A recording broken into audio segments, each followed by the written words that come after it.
Hi, everybody. My name is Toni Marcolini. Welcome to the podcast. It may interest you to know. I have a very special guest with me today.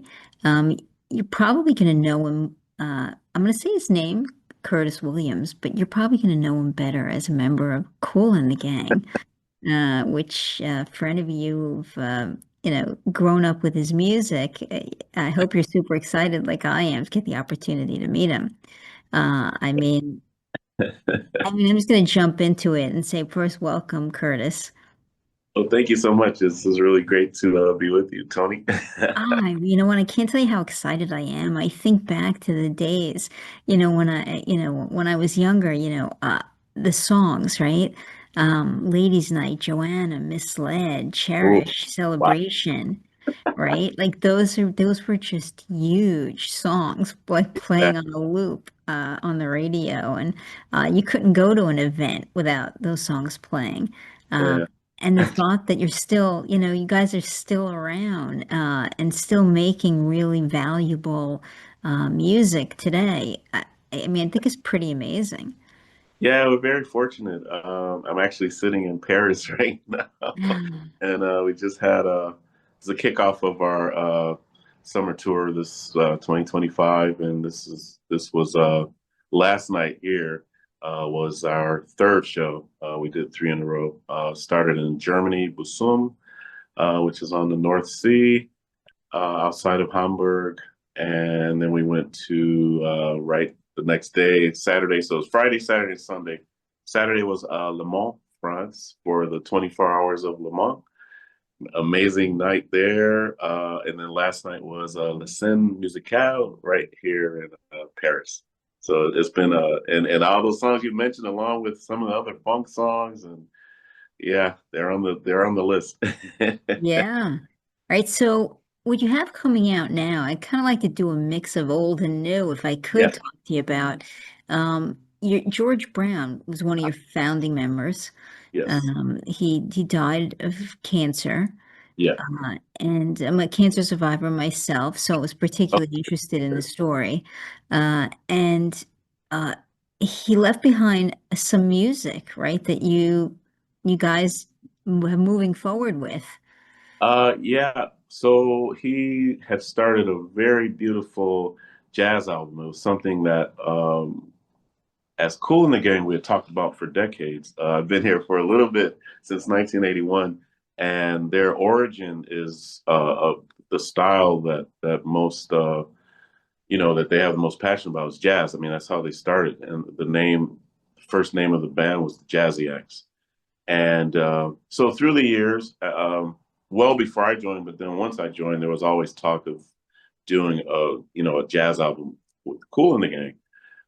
That never really materialized, but George kept that fire and passion for it, and he put together a very beautiful, just portrait of music. It's just amazing. But he didn't get to finish before he his untimely passing, and I was asked to come in and uh, finish the album as a co-producer because most of the songs were already written. I did contribute one. There was Louis Van Taylor who also contributed a song, but the rest of the songs were already written. But they just needed, just the final touches of with some song structure, some instrumentation, and obviously mixing and mastering it. And it's such such beautiful work, harmonically and melodically. Um, I'm just really, really excited about the project. Sure, jazz in Paris, right? Oh yeah, and here we are sitting. I'm sitting in Paris. I don't know where you are, but I am literally sitting in Paris. So yeah, how about that? Just bridging that.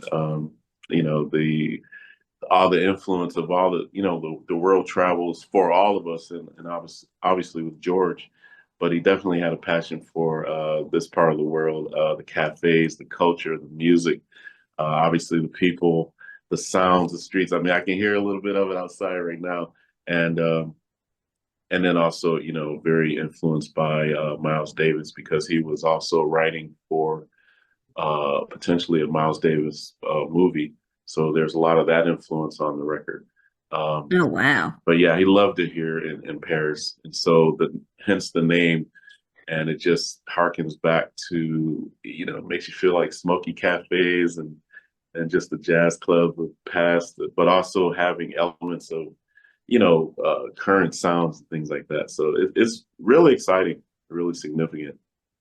Oh, absolutely. I mean, first of all, jazz. I mean, I love jazz to begin with, but to think that, such a, I mean, I guess I have to call you eclectic sort of at this point because now you've branched out into so many different things. Right. You're not just the, I guess, pop stars, maybe, Yeah. I'd call you from back in the day. Right. Um, but like to have your spin. I think is really exciting. And, I'm looking forward to it. If I could touch upon a few things from the past, Yeah. I mean, I'd love to know what it was like. I mean, you guys, you've won like Grammy Awards, American Music Yeah. Awards. Yeah. What's that like? What's that moment like? I mean, You know, there's always excitement. There's the honor of it, and you don't really set out to garner any awards, right? You just have this creativity. You just try to put together music that feels good to us, and then you do want to make people feel it, and you hope they enjoy it, the public and the fans, and then from that point, you just get it out there, and then there seems to be enthusiasm around it, and suddenly you start finding out, oh, you're nominated for this category in music, American Music Awards and Grammy Awards and things like that. And you just, like I said, it's an honor, and it's always exciting. I joined when I was 18, so a lot of those things were, happening like right away. And there was really no kind of like build up. I'm like, oh, this is a lot of fun. you kind of dancing around when you find out. I mean, Yeah, for me, I was really yeah, excited, yeah. because these were things that I hadn't been a part of, going right from, I was not too long out of high school. I did spend about a year and a semester in college, but at 18, it's like, wow, you're just like racing with excitement.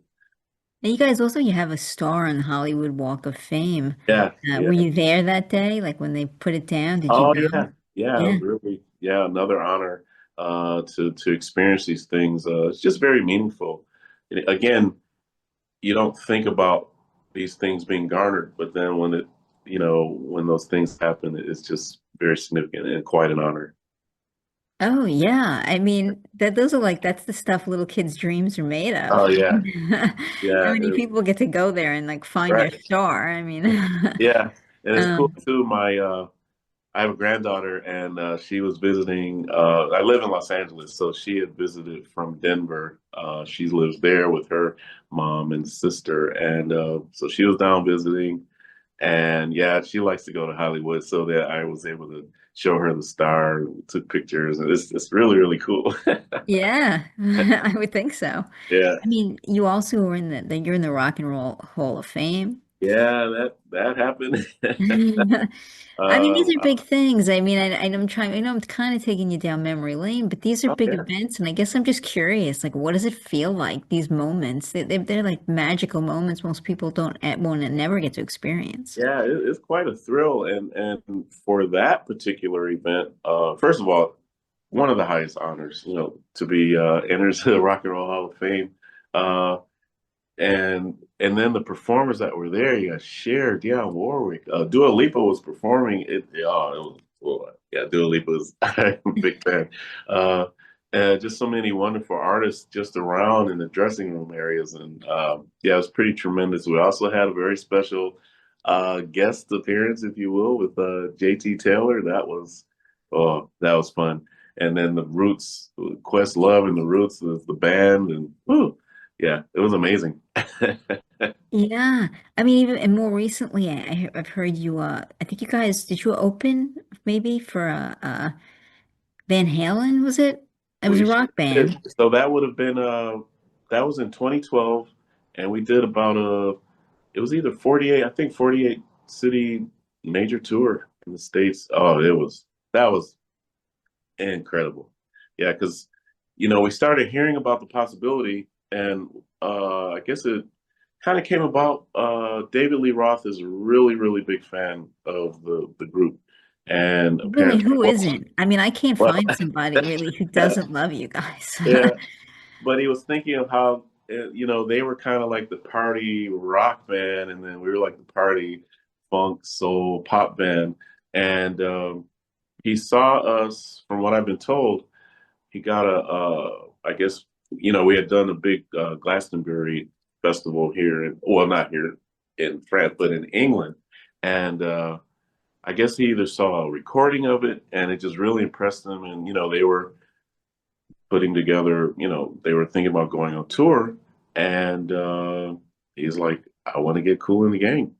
And it turns Yeah. out the guys used to actually, doing some of their local shows before they were like big. They would play like some of like funky stuff and jungle boogie and stuff like that. So it was really cool. And it was such a uh, the first feedback we got even before the tour started, people were wondering like, what kind, how does that work? Yeah. Uh, but boy, once we started the tour, it was just a tremendous night of music, combination of our party sound and then their sound coming after us. It was really, really successful and so much fun. We really didn't want it to stop. We could still be doing that thing, but it was really tremendous. And the guys, there was such a family atmosphere. I guess they had gotten all the party heavy partying out of their system, and it was more like family oriented backstage, and they were just wonderful guys. And you guys even performed, I think, at Wimbledon, right? We did Wembley back in the 80s, a big, yeah, Wembley Stadium. We've done Wembley Arena, the Wembley Like Stadium. Elton John or something. Yeah. Yeah. It was Yeah. I can't remember what the event was called, but yeah, it was a major like weekend of just huge artists. Yeah, it was really amazing. Looking back over your career, I mean, I guess I'm touching upon a lot of different major events, but Yeah. do you have one moment where like it sticks out? It's like I'll remember it forever. It's impressed in my brain of your career. I'm sure you have like birth of your children, and I'm not meaning Oh I'm yeah. not No, competing I with those. understand. I'm saying like career wise, do you have a moment? Yeah, the interestingly enough, it would be here in Paris. There's a venue.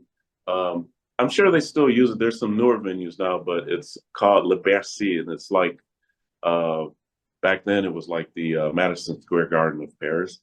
And we came in. We were really, really, really popular at that point, like really peaking. And we did three sold out shows, so it was like 18,000 people a night. So it just that always, I never ever forget that. It was tremendous, and we could have done. We were scheduled to do five shows, but there was a circus scheduled, and we couldn't change. They couldn't change their schedule. We couldn't change their schedule, so we did three shows, and that's one of the ones. There's some others, but that one always, and it's not. I know I'm in Paris, so of course I'll think about it. But even wherever I go, I always think about those three nights were incredible. Right, those moments where you're just sort of, you're on stage or, you have that moment where you pause in your brain, Oh right? yeah, You think, how did I get here? Like this yeah, is yeah, and the people were just uh, it, there's so much energy and excitement, and when you're at a peak like that, because those songs were just, it wasn't like we're playing them decades later. They were just like fresh in people's mind. yeah. No pun intended, but fresh. But boy, you play those things that you could almost do anything, and it was so much fun. And again, I was still like really young, and it's just like really crazy for me. But yeah, it was a tremendous memory. Sure. I mean, you guys did soundtracks, I think, too, right? A few soundtracks, maybe Rocky and Yeah, there was Saturday Night Fever, maybe. yeah, there was that. Now that was a little before me, but we did some Jumping Jack Flash. We did something for Casper, the Friendly Ghost, and stuff like that. Like, do you go watch the movie? Like, once you know you got a song in there, did you like go watch the movie just to see where they Oh put yeah, it for there? sure. Oh yeah, Yeah, yeah.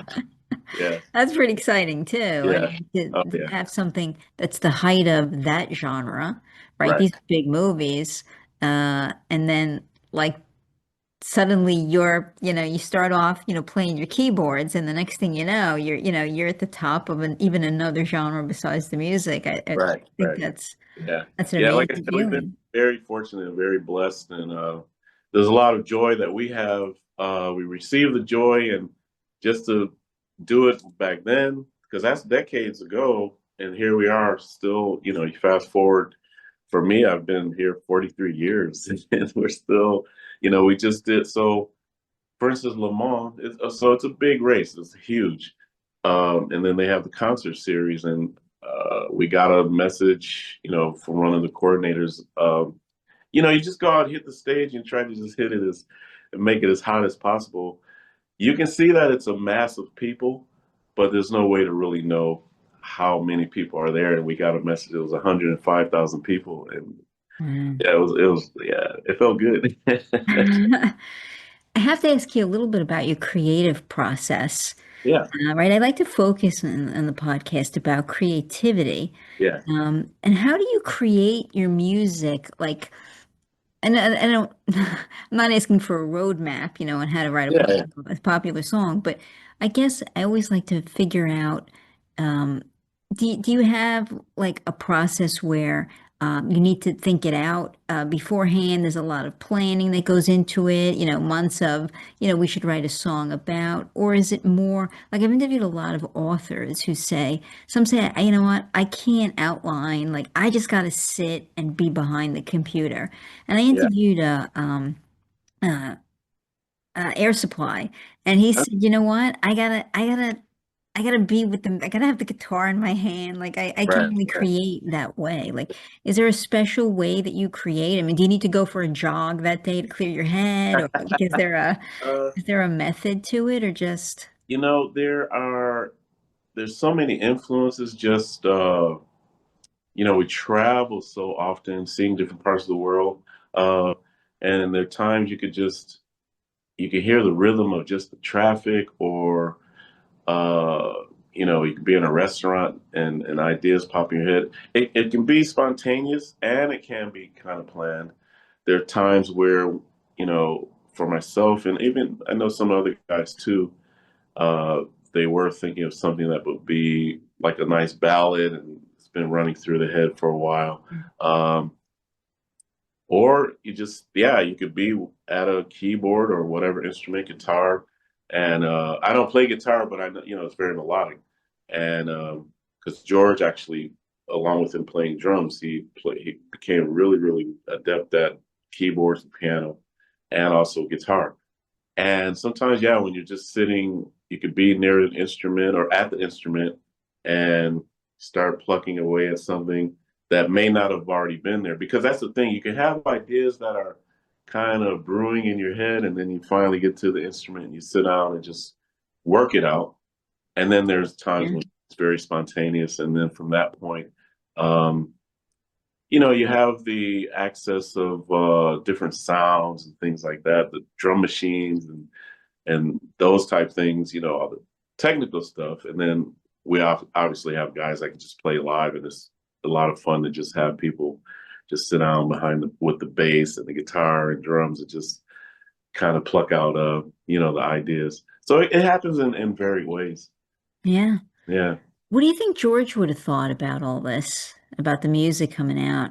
Well, you know, particularly with the album that he started, I always, I just think he'd be very excited about it, very proud of the final product, knowing that his ideas really, really, they were already set. Like he had set the table, right? And then I pretty much had to add like maybe other little extra ingredients. But I think he'd be really, really proud of what it is, and I'm very happy with it. Yeah. Yeah, because it's such beautiful work. Um, yeah, Can you so tell my listeners how they can find the music? Is it out yet? Is it launching soon? yeah, it's available on all formats, and even there's even vinyl and CDs and things like that. I So, can't wait to check it out myself. I oh mean, yeah, I was hoping definitely. to get it done before the podcast, but Oh I no, it'll haven't. be available for you. Yeah, and just I was someone mentioned to me about kicking back with I don't know if you have maybe a little bit of wine, but either way, it's very, it's jazz. It's very just classic jazz sound, and very tremendous work. So yeah, when you put it on, it's relaxing, but also it gets you. It's very musical. Great instrumentalists on there, and really great project. Well, I'm very excited to get to listen to it. I'm a big Uh, jazz fan. I'm a tremendous Kool and the Gang fan. So really, uh, this was yeah. quite an honor to get the opportunity to interview you. Oh no, the honor is mine. I really appreciate it. I hope that, you'll come back and keep talking to me as you keep creating. Oh, absolutely, because there is my album, the very first one I've ever done. It's finally finished. Took me years, and when I say it took years, I didn't really know all the songs that. It wasn't like had all these songs ready to do an album. So there was a lot of creativity that was new. Uh, and then, there was a little bit of a shutdown, with COVID. So I got some music done, but I wasn't with anyone to do the recordings. But it's finished. It's called Fitzgerald is Back, and yeah, I think we'll definitely get together again to talk about that. It's got some really cool things on it. I would love to talk about it. Yeah, So, yeah, um, yeah. yeah, Uh, I'm gonna chase your people. okay, yeah, Jason. No, I'm excited, really excited about it. Because I'm also a multi-instrumentalist. A lot of people don't know, so that'll be introduced to people. Besides playing piano, keyboards, I also play woodwinds, flute, Oh. saxophones, and so all that is there. Yeah, on the Oh record. yeah, I definitely want to have you back. I'd like to talk about your history with learning instruments and stuff Oh, for too. sure. I love to do it anytime. Yeah, so I'm gonna schedule. He'll be back, everybody. Love it. In the meanwhile, I'll put the link up for the new music. Okay. Um, I mean, if you like jazz, I mean, please check it out. If you're like me and you're just an obsessive Kool and the Gang fan, please check it out. Yeah. And I'm gonna say goodbye, but this is gonna be part one. Oh, yeah. We'll definitely do more for sure. Thank you for Thank joining me.